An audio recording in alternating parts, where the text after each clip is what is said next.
ये ऐसा वक्त है जब गर्मी बिल्कुल बर्दाश्त के बाहर है। जुलाई का महीना भी निकल गया, बारिश का नामो निशान तक नहीं है। बाड़मेर के चकनगरडा गांव में 10 साल के चंदू को मेढक बनाया गया है, जो इंद्रदेव को पुकार कर ये बताएगा कि गांव में एक एक घड़ा सूखा पड़ा है।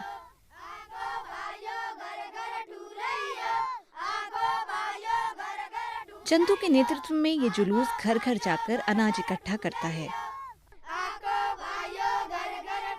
इस पुराने रिवाज में सभी भाग लेते हैं, चाहे वो हिंदू हों या मुसलमान।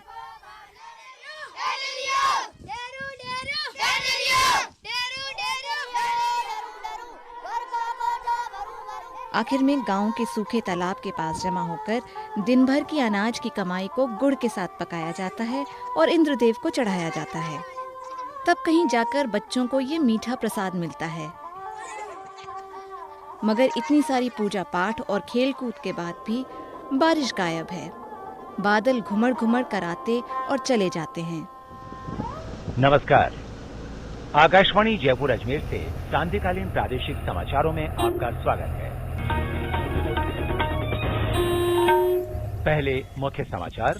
प्रदेश में मानसून की बेरुखी के कारण सूखे की आशंका मंडराने लगी है। वर्षा की कमी के कारण संभाग के बाड़मेर जिले में तो स्थिति और भी खराब है। अगले 10 दिन बरसात नहीं होगी तो पानी पीने के लिए इन गांवों में नहीं मिलेगा सर। लोग बाग भागेंगे, गांव छोड़ेंगे, कहीं जहाँ के पानी है वहाँ बैठेंगे, और तो क्या जानवर मर जाएंगे। जानवर तो साथ नहीं ले जा सकते, यही होगा और तो क्या होगा। पीने के पानी का संघर्ष थार रेगिस्तान में पुराना है। भारतीय उपमहाद्वीप के उत्तर पश्चिमी भाग में फैला हुआ थार दुनिया के सबसे गर्म और सूखे इलाकों में से एक है। यहाँ प्रकृति हर मामले में कठोर जान पड़ती है। देश में सबसे कम बारिश यहाँ होती है। कोई बारहमासी नदी भी नहीं है और भूजल खारा है। और फिर बचती हैं ये टंकियां, जो दूर दराज के ट्यूबवेल से पानी सप्लाई करती हैं। मगर भीषण गर्मी में बिजली की कमी के कारण इन गांवों तक पानी नियमित तौर पर सप्लाई नहीं हो पाता। टंकी में पानी महीने में एक बार आता है। लाइन ही नहीं आ रही तो 2 दिन पानी कहाँ से आएगा। पाइपलाइन नहीं छोड़ेंगे तो कहाँ से आएगा। और तहसीलदार की टंकी कभी आती है, टैंकर गांव में खाली होता है तो 2-2 घड़े मिलते हैं और कोई पानी की सुविधा नहीं है। स्थिति तनावपूर्ण जरूर है, मगर इससे यहाँ के लोगों के जीने के जज्बे में कोई कमी नहीं दिखती। 90 साल की किशनी अब उसे हंसी में उड़ा देती हैं। वो सूखे के दिन जब पीने का पानी जोधपुर से रेलगाड़ी में लादकर बाड़मेर तक भेजा जाता था। मीलों पैदल चलकर वो ट्रेन तक पहुंचती और फिर पानी घर तक लाती। पर अब ऐसा नहीं है। इनके परिवार के पास खुद का टांका है, ठीक घर के बाहर। इससे घर की बहुओं का जीवन बहुत बेहतर है। इस सूखे में भी इनके टांके में कुछ पीने का पानी जमा है, और वो भी जून में सिर्फ एक बरसात के बदौलत। ये टांका बेशक नया है, पर रेगिस्तान में ये नियम बहुत पुराना है। अगर यहाँ जिंदा रहना है तो पीने के पानी का इंतजाम खुद ही करना पड़ेगा।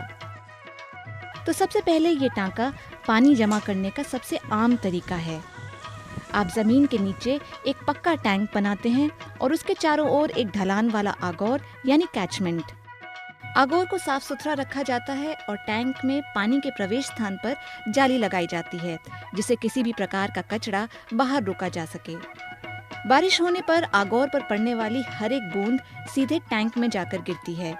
यहाँ जो पूंजी जमा हुई वो है स्वच्छ शुद्ध पीने का पानी।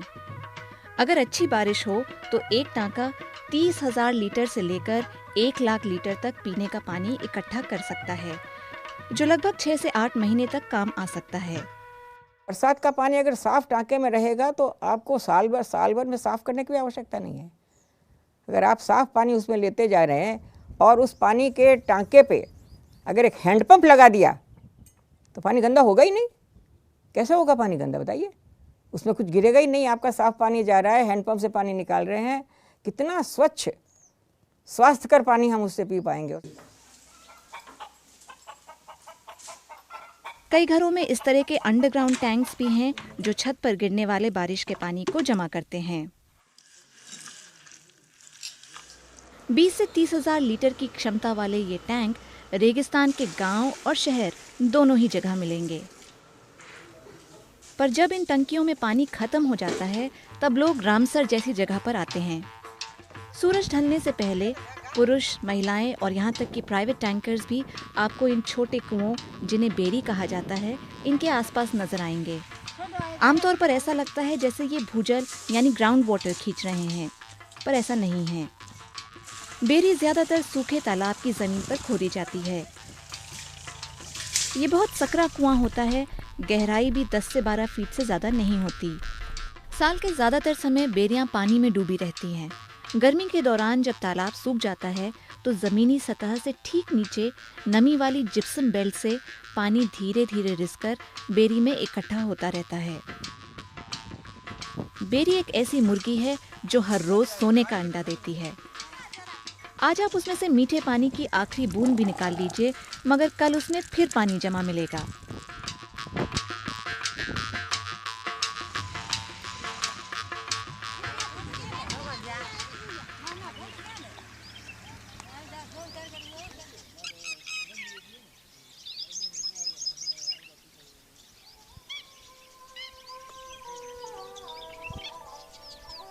सबसे आखिर में यह है रेगिस्तान की रीढ़ की हड्डी यानी कि तालाब। इन्हें कई सदियों पहले गांव के साधारण लोगों ने बनाया था, मगर उनकी कारीगरी बहुत ठोस थी। तभी तो गांव में गिरने वाली बारिश की हर एक बूंद बहकर उसके तालाब में रुकती है।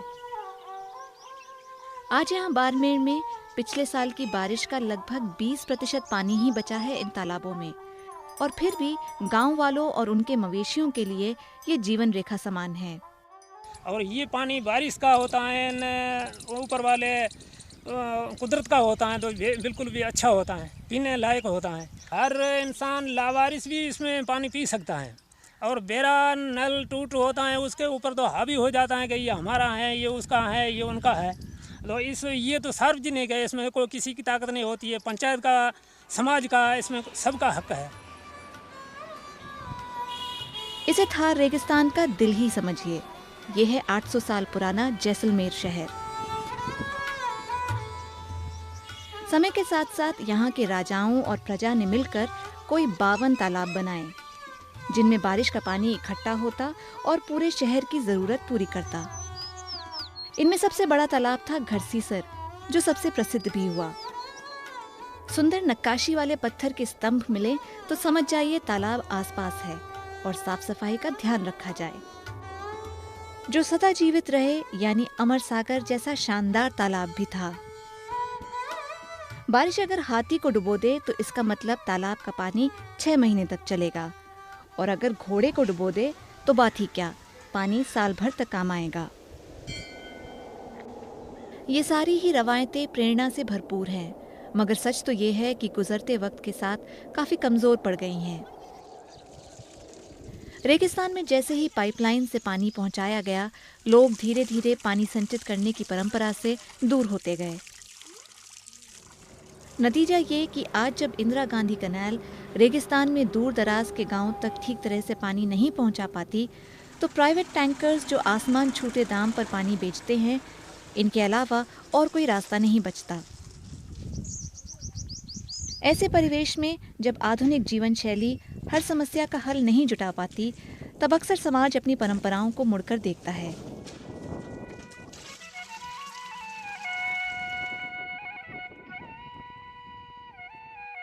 बाड़मेर जिले में कुछ ऐसा ही हुआ जब सैकड़ों ग्राम पंचायतों ने महात्मा गांधी राष्ट्रीय ग्रामीण रोजगार गारंटी अधिनियम के तहत पारंपरिक जल संरक्षण व्यवस्था की मांग रखी, जिसे जिला प्रशासन ने बड़े जोशीले ढंग से कार्यान्वित किया।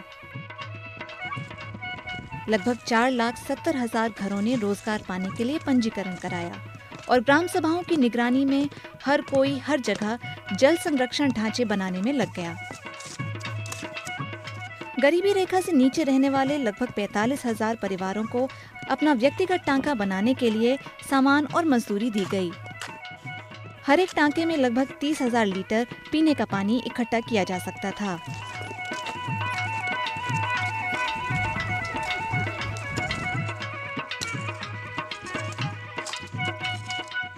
2000 तालाब और 500 बेड़ियों की मरम्मत कर उन्हें पुनर्जीवित किया गया।